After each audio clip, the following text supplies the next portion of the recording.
আজ 2রা অক্টোবর বৃহস্পতিবার বিকেল 5টায় খালেদ মদিনা চ্যারিটি স্পিকে জানিয়ে দিচ্ছি শিরোনাম। মন্ত্রিসভার পর এবার দলীয় পদ হারাচ্ছেন লতিফ সিদ্দিকী, বিচার দাবি করেছে বিএনপি। ঈদ ও পূজায় রাজধানী ছাড়ছে লাখো মানুষ, সড়কে যানবাহন চলছে ধীর গতিতে। এখনো জমে ওঠেনি কোরবানির পশুর হাট, সরবরাহ পর্যাপ্ত হলেও দাম বেশি বলছেন ক্রেতারা। এবার ৮০ লাখ চামড়া সংগ্রহের আশা করছেন ব্যবসায়ীরা, প্রক্রিয়াজাত করার প্রস্তুতি শেষ। শারদীয় দুর্গোৎসবের মহা অষ্টমী আজ, রামকৃষ্ণ মিশনে হয়ে গেল কুমারী পূজা।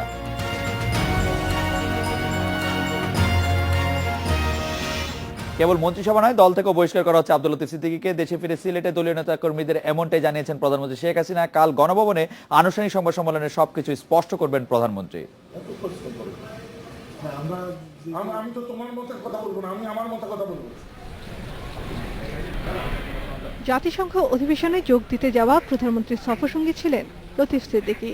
নিউ ইয়র্কে টাঙ্গাইল সমিতি সভায় হজ ও তবলিগ জামাত নিয়ে বিরূপ মন্তব্য করে জন্ম দেন বিতর্কের। এই ভিডিও ক্লিপটি বিভিন্ন সামাজিক যোগাযোগ মাধ্যমে ছড়িয়ে পড়লে আব্দুল লতিফ সিদ্দিকীকে মন্ত্রিসভা থেকে বাদ দেওয়ার দাবি ওঠে। দেশে যখন তুমুল ঝড়, তখন বিদেশে বসে নিজের অনড় অবস্থানের কথা তুলে ধরেন লতিফ সিদ্দিকী। জানান তিনি তার বক্তব্যের জন্য বিব্রত নন। এখন কেবল মন্ত্রিসভা নয়, দল থেকেও বাদ পড়ছেন আব্দুল লতিফ সিদ্দিকী।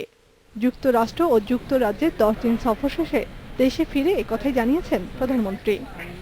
লতিফ সিদ্দিকীর ব্যাপারে তিনি বলেছেন, তিনি ধর্মীয় অনুভূতিতে যে আঘাত দিয়ে কথা বলেছেন সেটার জন্য তিনি ওই মর্মাহত, এবং ওইখানে লন্ডনে বসেই তিনি সিদ্ধান্ত দিয়েছেন, মন্ত্রিত্ব তাকে সিদ্ধান্ত দিয়েছেন, এবং দলীয়ভাবেও তিনি তাকে দলে রাখবেন না, দলের পদ থেকেও তাকে সরানো হবে।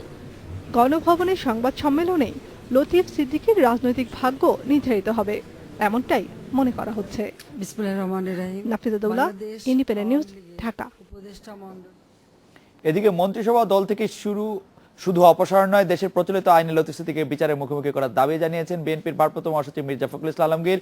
দুপুরে নয়াপল্টনের সংবাদ সম্মেলনে এই দাবি জানান তিনি। জনগোষ্ঠীর যে ধর্মীয় অনুভূতি সেখানে আঘাত করেছে এবং এটা করে সমাজে বিশৃঙ্খলা সৃষ্টি করেছে। দেশের মানুষের ক্ষোভ যাবে না, কারণ এই দেশের মানুষ এখন তার বিচার চায়। এই বিষয়ে কথা বলতে আমাদের সঙ্গে যোগ দিচ্ছেন আওয়ামী লীগের প্রেসিডেন্ট সদস্য জনাব নূহ আলম লেনিন। আমরা প্রথমেই নূহ আলম লেনিনের কাছে জানতে চাইবো যে মাননীয় প্রধানমন্ত্রী দেশে ফিরে কথা স্পষ্ট করে দিয়েছেন যে তিনি আর লতিফ সিদ্দিকীর ব্যাপারে যে তিনি মন্ত্রিসভায় তো থাকছেনই না, এমনকি দল থেকেও তাকে বহিষ্কার করার ব্যাপারটি প্রায় পাকাপাকি। এই ক্ষেত্রে কি মাননীয় প্রধানমন্ত্রী একটি বার্তা দিতে চাইছেন সবাইকে যে ধর্মীয় বা ধর্ম সংশ্লিষ্ট কোনো বিষয়ে কথা বললে এই সরকার তার প্রতি জিরো টলারেন্স নেবে? জনাব লেনিন। হ্যাঁ, এটা ধন্যবাদ। এটা খুবই স্বাভাবিক, কারণ আমাদের সংবিধানেই রয়েছে যে কারো ধর্মানুভূতিতে আঘাত দেওয়ার অধিকার কারো নেই। যেমন একদিকে মানুষের বাক স্বাধীনতার নিশ্চয়তা দেওয়া হয়েছে, তেমনি অন্যদিকে কোনো ধর্মের প্রতি বা কোনো সম্প্রদায়ের প্রতি সাম্প্রদায়িকতা, ধর্মভূতির প্রতি বিদ্বেষ প্রচার বা কোনো ধর্মানুভূতির প্রতি আঘাত হানা, এইটা আমাদের সাংবিধানিকভাবেই এটার বলা যেতে পারে যে এইটা করা অন্যায় এবং একটা অপরাধ। এবং লতিফ সিদ্দিকী সাহেব যে কাজটি করেছেন সেইটা সংবিধানের পরিপন্থী করেছেন। মুসলিম উম্মার চেতনা, মানুষের যে ভাবাবেগ, মানুষের যে ধর্মানুভূতি, তার উপরে আঘাত হেনেছেন, এবং এইটি কোনোদিনই আওয়ামী লীগ এন্ডোর্স করে না। এইটা আওয়ামী লীগের কাছে কেন, দেশবাসীর কাছে কারো কাছে এটা গ্রহণযোগ্য না। সুতরাং এটা যে শাস্তিযোগ্য অপরাধ তিনি করেছেন, সেইটার পদক্ষেপ হিসেবে মাননীয় প্রধানমন্ত্রী দেশে ফিরে তাকে মন্ত্রিসভা থেকে তাকে ক্ষমতাচ্যুত করা বা বাতিল করা, সদস্যপদ বাতিল করা, এবং একই সঙ্গে আমাদের দলেরও ওয়ার্কিং কমিটির থেকে তার বিরুদ্ধে ব্যবস্থা নেওয়ার যে ইঙ্গিত তিনি দিয়েছেন সেটা যথার্থভাবেই দিয়েছেন। কারণ এটা আমাদের আওয়ামী লীগের বিঘোষিত নীতি, আমাদের দীর্ঘদিনের লালিত ঐতিহ্য, এবং আমরা ধর্মনিরপেক্ষ হলেও আমরা যে ধর্মনিরপেক্ষ হলেও ধর্ম বিরোধী নই, বরং পবিত্র ইসলামের যে মূল নীতিগুলো তার প্রতি আমরা শ্রদ্ধাশীল, সকল ধর্মের প্রতি আমরা শ্রদ্ধাশীল, সেটাকেই মাননীয় প্রধানমন্ত্রী পুনর্ব্যক্ত করেছেন। জনাব নুর আলম লেনিন, একটি দাবি এখন নানা মহলে, আপনাদের বিরোধী রাজনৈতিক শিবির থেকে তো বটে একটি দাবি উঠছে যে লতিফ সিদ্দিকীর বিরুদ্ধে যে অভিযোগগুলি উঠছে সেগুলি নিঃসন্দেহে অনেকেই এটা পছন্দ করছেন না, তো তার জন্য কোনো আইনি বিচার ব্যবস্থা বা রাষ্ট্রীয় কোনো পদক্ষেপ নেওয়া হবে কিনা, তার বিরুদ্ধে কোনো মামলা করা হবে কিনা? আপনি বলছিলেন যে সংবিধানের বিরোধী আচরণ করছেন তিনি, তার বিরুদ্ধে এই প্রক্রিয়াগুলি চলবে কিনা জনাব লেনিন? এটা তাৎক্ষণিকভাবে এখনই তো আমরা বলতে পারবো না, কারণ আমরা যেটা মনে করি যে কারণে তার মন্ত্রিসভার সদস্যপদ বাতিল হবে, যে কারণে তিনি যদি দলীয় পদ হারান, সে কারণে তার বিরুদ্ধে আইনি ব্যবস্থা গ্রহণ করাটাও কোনো অসঙ্গতিপূর্ণ হবে বলে আমি মনে করি না। এবং সেটা আমরা করব, সেটা যে কোনো নাগরিকরা করে। ইতিমধ্যে বিভিন্ন নাগরিকজন বিভিন্ন আদালতে মামলাও করেছেন। আইন তার নিজস্ব গতিতে অগ্রসর হবে। রাষ্ট্র কি করবে, কতটা করবে, সেইটা আমরা একটু অপেক্ষা করি। আমি দৃঢ়ভাবে বিশ্বাস করি বাংলাদেশ আওয়ামী লীগ এবং জননেত্রী শেখ হাসিনা এমন কিছু করবেন না যেটা জনগণের আস্থা এবং বিশ্বাস যেটা রয়েছে তাতে তিলমাত্র কোনো চিড় ধরে। আমরা জনগণের প্রত্যাশা অনুযায়ী পদক্ষেপ গ্রহণ করব।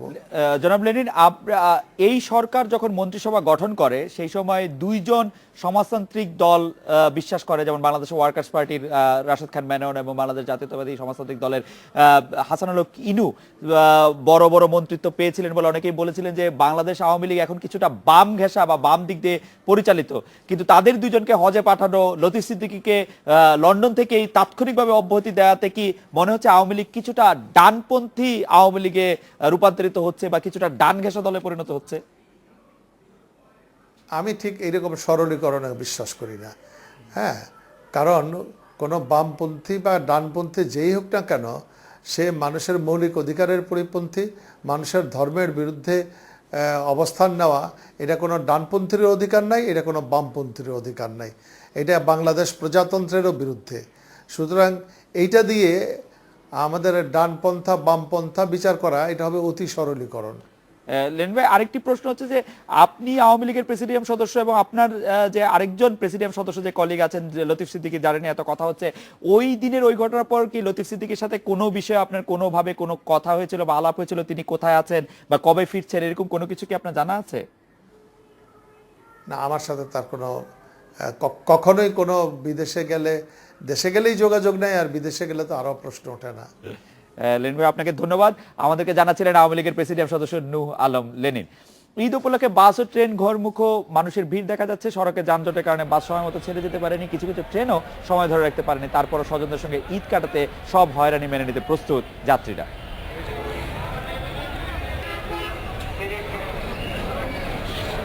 রাজধানীর বিমানবন্দর রেল স্টেশনে ভোর থেকেই ছিল যাত্রীদের ভিড়। সকালের প্রতিটি ট্রেন যাত্রী বোঝাই হয়ে স্টেশন ছাড়ে। এদিকে ঢাকামুখী মহানগর প্রভাতীর 5টি বগির লাইনচ্যুত হয় ঢাকা চট্টগ্রাম রুটের ট্রেনের সময়সূচি বিপর্যয় ঘটে। কিছু ভোগান্তি সত্ত্বেও স্বজনদের সাথে ছুটি কাটানোর আনন্দ যাত্রীদের মধ্যে। সবাই একত্রিতভাবে ঈদ করতে বেশি আনন্দ বোধ করি, এই জন্যই গ্রামে যাওয়া মূলত।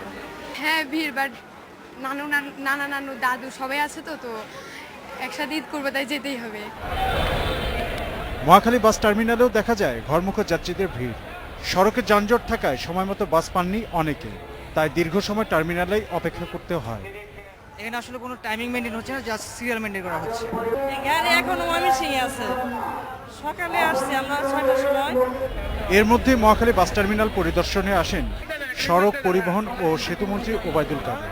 এ সময় তিনি সাংবাদিকদের বলেন, সড়কে যানজট নেই, তবে গাড়ি চলছে ধীর গতিতে। গরুরহাটি এর মূল কারণ বলে মনে করেন তিনি। কিছু কিছু জায়গা স্লো হয়েছে, এটা পশুবাহী ট্রাকের জন্য, পশুবাহী গরুর ট্রাকগুলো। তো কোথাও কোথাও এগুলো আবার দুর্বল গাড়ি অনেক জায়গায় বন্ধ হয়ে কিছু কিছু জায়গা স্লো করে দিয়েছে, কিন্তু কোথাও আমার মনে হয় স্টাক আপ পরিস্থিতি সৃষ্টি হয়নি। আমি সব হাইওয়েতে কথা বলেছি। এ সময় মন্ত্রী আরও জানান, আগামী বছর মার্চের মধ্যেই ঢাকা ময়মনসিংহ মহাসড়কের সব সমস্যা দূর হবে। Khalid Arafat, independent news, Dhaka. এই মুহূর্তে রাজধানীর সদরঘাট লঞ্চ টার্মিনালে আছেন সহকর্মী শিমুল বাশার। তার সাথে কথা বলার আগে আমরা একটা 40 সেকেন্ডের বিরতি নিয়ে ফিরছি।